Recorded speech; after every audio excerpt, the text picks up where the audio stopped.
இதுண்ணா கஞ்சா கஞ்சி இல்லையா, இது வந்து வெந்தயச்சோறு. சரி, நல்ல மூலிகை சோறு தான். நான் கஞ்சி அதான் ஏதோ கலர்ஃபுல்லாக வச்சுருக்காரு. தக்காளி சோறு மாதிரி தெரியுது. என்ன அதான் தக்காளி தான் அதிகமாக தெரியுது. பிரியாணி மாதிரி இருக்குண்ணா. நம்ம புதுசாக ஒரு ஆள் நேற்று வந்துச்சுன்னு சொன்னோம். அங்கே பாருங்க எப்படி என்ன சாப்பாடு இது இருக்கையிலே விடிய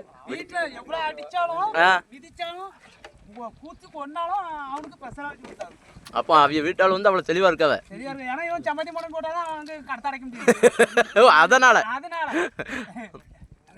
அதனால தெம்பா சாப்பிடணும், தெம்பா வேலை பார்க்கணும். இதுக்கு முன்னாடி வேற ஒரு செட்ல போனான். இந்த செட்ல சண்டை போட்டு ஏன்னா இப்போ வந்திருக்கான், அங்க காணாதுன்னு இங்க வந்திருக்கான். அப்படியே அள்ளிட்டு போயிடலாம். அப்படியா பரவாயில்ல, சாப்பாடாக ரகரகமாக கொண்டு வராருல.